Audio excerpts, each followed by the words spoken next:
I was thinking about was the negatives and the terror of the whole thing, but I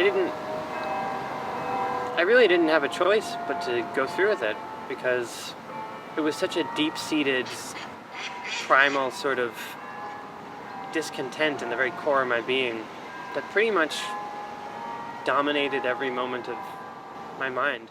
Yeah, great. Well, let me speak from a parent, a concerned mother's point of view here. And board members will resist this with every fibre of our being.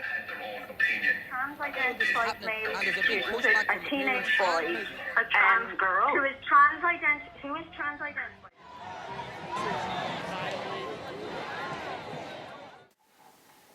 Oh, should we be a little bit... Oh, wait, no, that's probably fine, is it? Is it odd? I don't know. I'm not really a filmmaker. You gotta take a picture of me so I can say something. I am taking a picture. This is a video camera. No, you're looking at me. I know. That's what it means. I'll go on over and sit on your chair again.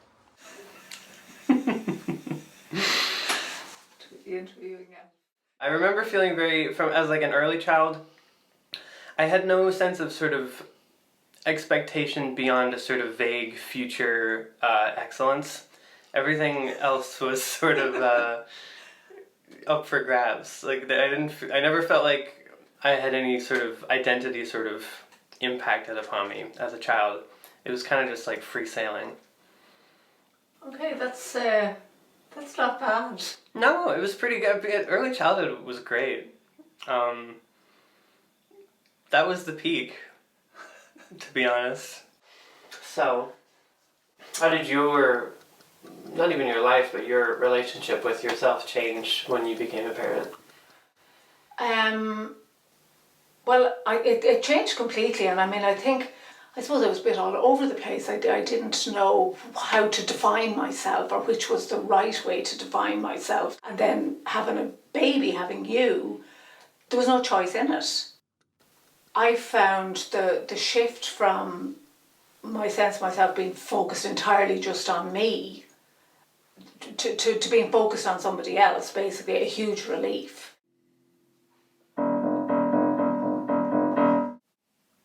Because even then I was always playing these little make-believe games in my head, but I was usually a girl in them. Hero girl, do you remember? Yeah, that's what it was. Like, you could be hours or longer as hero girl, but I don't remember thinking that there was anything sort of gendered about it. I was obviously missing all the cues. Or gender was like not a part of it. I had a lot of sort of gender neutral-ish toys, but there were no sort of roles into it. Everybody was just an object that could be bashed off something else or made to fall off a cliff or something. It was always about destruction. It was never about identity.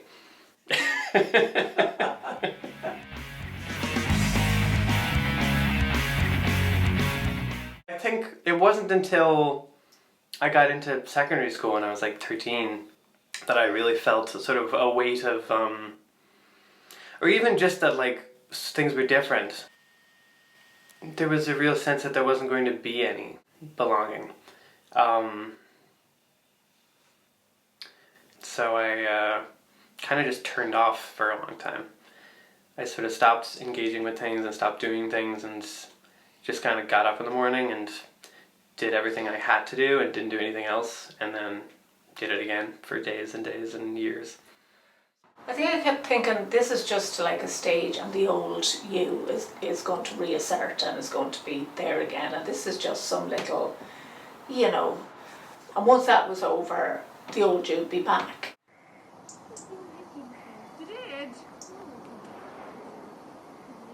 Good argument, like that.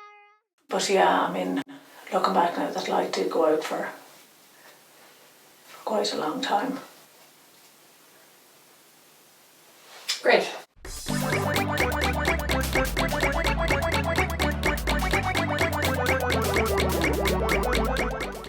When was the first time you heard of like gender being anything more than just whether you were a boy or a girl. Our class, we're going to perform something very special. You come across them in magazines or things when I was, I suppose, younger but it was always as something kind of freakish and, well, highly unusual, and something to be kind of, if you were, of a liberal mindset, to feel sympathy for.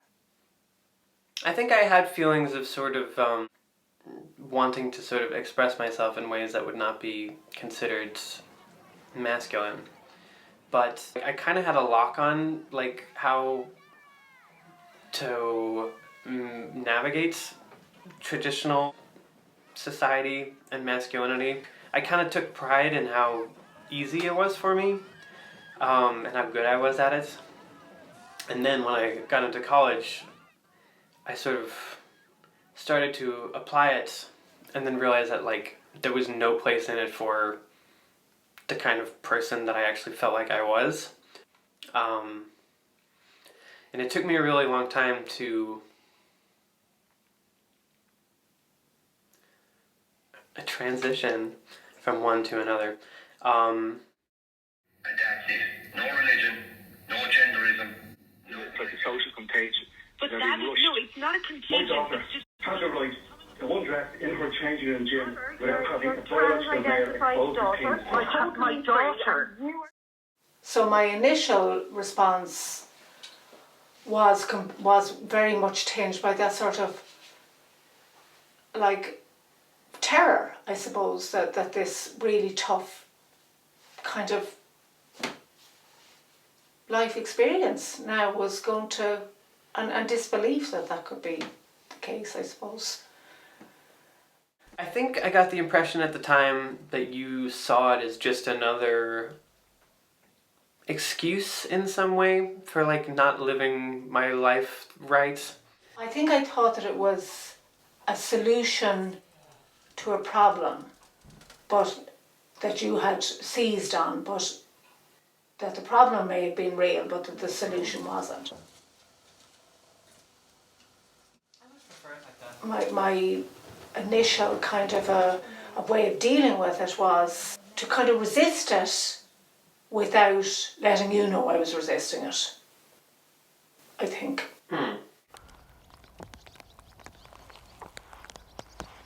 All I remember is that I dragged the arse out of it for a really long time. I think I was kind of just, like, terrified for the whole time. I mean, it was a couple of years really between you coming out and actually it moving on to the next stage. Yeah. And I suppose, I mean, in my head, I probably was just thinking it was just going to go away, or it was going away, or... I sort of rationalized it as the coming out was the hard part, and then once I had done that, you would sort of, I don't know, take over the administrative elements or something. Because I'm so good at that. Well, proficiency aside, it had often been the case. Well, it was kind of it was a thing that wasn't going to happen for, because it wasn't something that you really agreed with yet. No, yeah, exactly. I think the time things really started sort of moving in a different direction was when I went into that really, like, dark hole. And I kind of just couldn't keep up the face anymore. Because I think even after I had come out and had told people, the aspect of myself that had been running things was still kind of expected to operate everything. So I was still kind of, like, not being honest with myself or with people around me, just because I didn't really know how else to operate.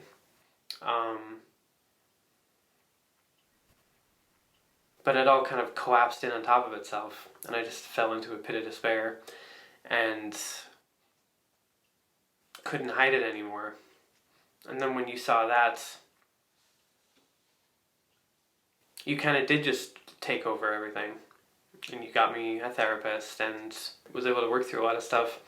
But also I kind of, it started me doing things myself. I started to feel like a well, like a human being again, I suppose.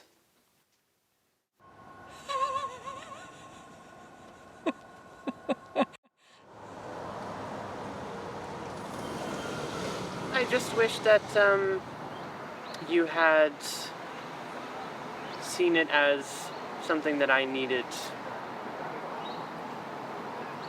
embraced rather than something that needed to be waited for me to get over. Because I think we both lost considerable time during that. I wish I had been kind of maybe less afraid of all these imagined repercussions. I was so afraid of all the bad things that could happen. I don't think I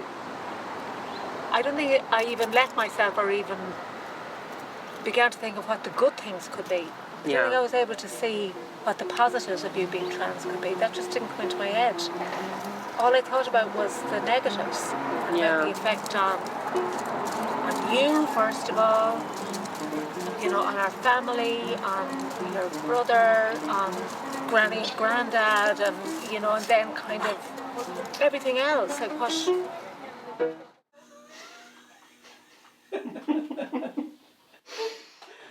Oh, prodigy. Yeah.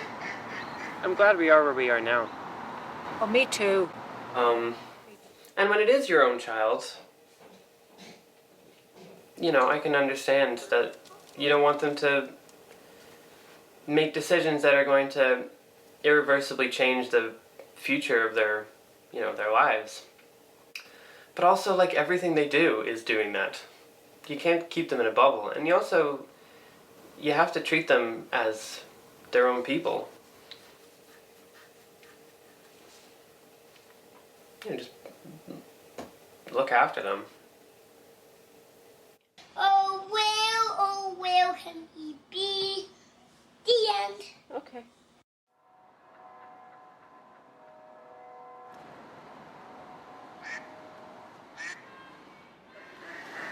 Your identity. Yeah. That's a very loud duck. They are very well. I mean, they seem to be doing a bit of shagging. They're terrible rapists, though, I think. Yes. They should have separate bathrooms. That would sort it out. I think we should ring up the radio. We should.